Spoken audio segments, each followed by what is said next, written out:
a exponer graves violaciones de derechos humanos en la jurisprudencia de la Corte Interamericana de Derechos Humanos.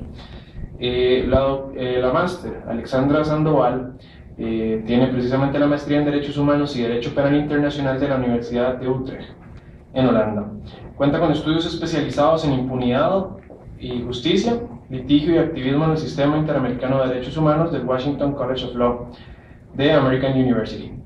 Ha sido profesora de cátedra de la Universidad de los Andes, ha trabajado en la Fiscalía General de la Nación de Colombia, en la Dirección de Asuntos Internacionales, en el Congreso de la República de Colombia como asesora y actualmente se desempeña como abogada de la Corte Interamericana de Derechos Humanos. Le damos el pase a doña Alexandra. Buenas tardes. Bueno, vamos. La idea es que esta charla sea lo más tranquila posible. Yo vengo con un tema distinto del que vienen, porque claramente estas son unas charlas centradas en la Corte Penal Internacional y pues tengo que aclarar, yo no soy penalista ni soy especializada en penal internacional, pero la idea de esta charla es mostrarles debates que se dan desde el concepto y desde los estándares de derechos humanos que tienen mucha relación con el derecho penal y específicamente con el derecho penal internacional.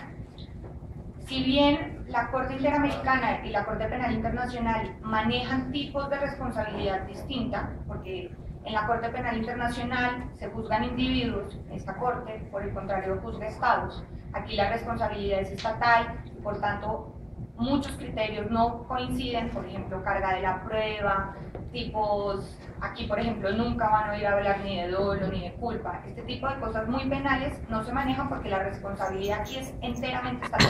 Aquí no se juzgan personas. Entonces, si bien los tipos de responsabilidad son distintos, es cierto que pueden haber casos en común. El día que la Corte Penal Internacional decida tener casos en la región, es decir, en Latinoamérica, o de estados que han ratificado la Convención Americana y han aceptado la jurisdicción de la Corte Interamericana, es muy posible que puedan haber casos tanto allá como acá, por lo que son responsabilidades distintas. Es decir, que en la Corte Internacional de Justicia se esté juzgando a una persona por la comisión de crímenes de lesa humanidad y por otra parte, la Corte Interamericana conozca el caso por responsabilidad del Estado. Eso es posible. En este momento, claramente, tanto todos los casos que tiene la Corte Penal Internacional y las situaciones, salvo el caso de Colombia que está siendo analizado, todavía no tenemos esa concordancia. Pero va a haber un momento en que, como los dos tribunales son subsidiarios, puede llegar a ocurrir esto. Y además de eso, es importante tener la visión de derechos humanos porque muchos de los estándares que se definen acá repercuten en la manera en que se debe hacer la persecución penal. La Corte Interamericana en la región fija los estándares de, por ejemplo, las garantías judiciales que se le deben seguir a una persona. Pero también la Corte Interamericana le impone obligaciones a los estados, por ejemplo, de investigar y sancionar. Y eso hace que existan debates que se dan de los dos lados, que pueden ser dos perspectivas distintas, pero que lo cierto es que tiene que haber un diálogo jurisprudencial entre los tribunales para llegar a acuerdos entre cómo se van a manejar ciertos conceptos. Estos diálogos jurisprudenciales no son una cosa extraña, ni como dirían en mi país, yo soy colombiana, tropicalismo jurídico. Por el contrario, se dan todo el tiempo. Si ustedes miran, por ejemplo, la relación que tiene la Corte Interamericana con la Corte Europea, que son dos sistemas regionales distintos y que uno diría no tienen nada que ver, por el contrario, lo que uno ve es que se citan la una a la otra. ¿Por qué? Porque, por ejemplo, esta corte, cuando inició, era una corte extremadamente sangrienta. Aquí los casos que llevaban eran desapariciones forzadas, masacres, ejecuciones extrajudiciales, tortura. Mientras que la Corte Europea, cuando inició, tenía 15 países con unas democracias bastante establecidas y ese tipo de casos no llegaban. La Corte Interamericana, cuando inició, tuvo casi que inventar la rueda. Por ejemplo, con Velázquez Rodríguez, que es el primer caso de la Corte Interamericana, se crearon los estándares específicos sobre desaparición forzada. Claro, ¿qué pasó? Cuando a la Corte Europea le empezaron a llegar ciertos países donde este tipo de violaciones sí sucedían y donde eran comunes, ¿qué hizo? Miró lo que la Corte Interamericana llevaba haciendo hace 30 años y el avance que se estaba haciendo. La Corte Interamericana hace lo mismo con la Corte Europea, precisamente por lo que esto es una corte sangrienta. Aquí generalmente nos llegaban muchos casos de lo que se llaman derechos civiles y políticos duros, como tipo libertad de expresión, derechos políticos. Cuando llegan esos casos, ¿qué hace la Corte? No es que la Corte Europea sea vinculante, pero sí mira cuál es el desarrollo que ha seguido el uno y el otro para ver por lo menos el estado del arte de los conceptos y tener un lineamiento de qué seguir. Entonces, claramente, la Corte Interamericana muchas veces en sus casos de este tipo de derechos, en los que todavía no es, por ejemplo, la primera vez que toma una decisión, sigue a otros tribunales, y no solo la Corte Europea, sigue a la Corte Internacional de Justicia, muchas veces también mira cómo cuál es la situación específica de un derecho en, por ejemplo, los países de la región, para ver cómo están los estándares y saber más o menos cuáles son los lineamientos. La idea con la Corte Penal Internacional es, se sabe que hay puntos de encuentro y se sabe que hay momentos en los que tanto la Corte Interamericana va a tener que seguir, como ellos también están siguiendo ciertos avances que ha tenido la Corte Interamericana. La Corte Interamericana, por ejemplo, es muy reconocida internacionalmente por el tipo de reparaciones que da, no solo pecuniarias, sino también simbólicas. Ordena a los estados que hagan actos de reconocimiento de responsabilidad, ordena capacitación a funcionarios públicos, cosas que logren realmente hacer un cambio estructural de por qué un Estado está cometiendo un cierto tipo de violaciones.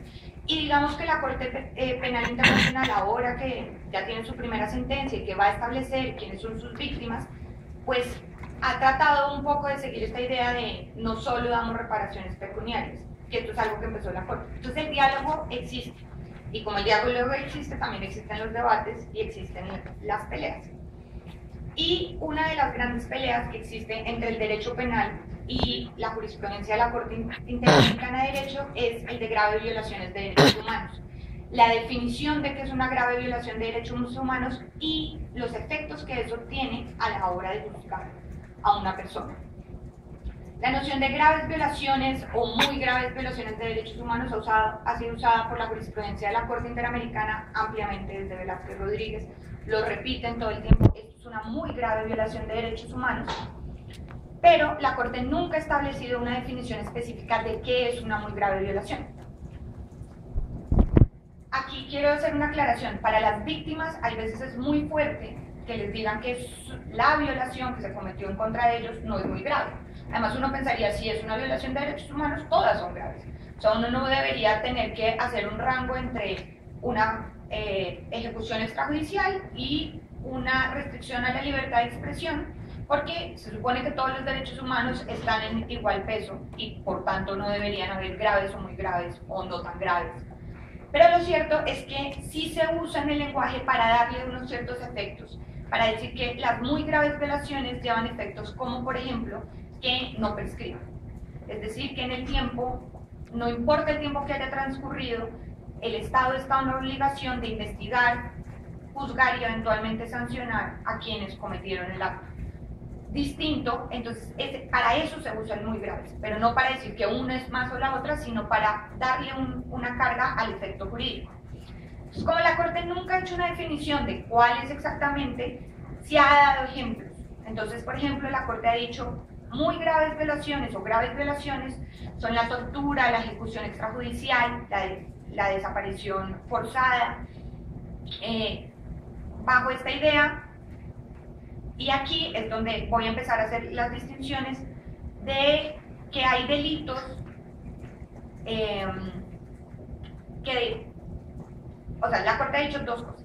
Pueden ser muy graves violaciones o porque están dentro de un patrón sistemático masivo, casi que equiparables a un crimen de lesa humanidad, o porque el bien jurídico que se protege es de extrema importancia. Por ejemplo, ese derecho es ius cognita.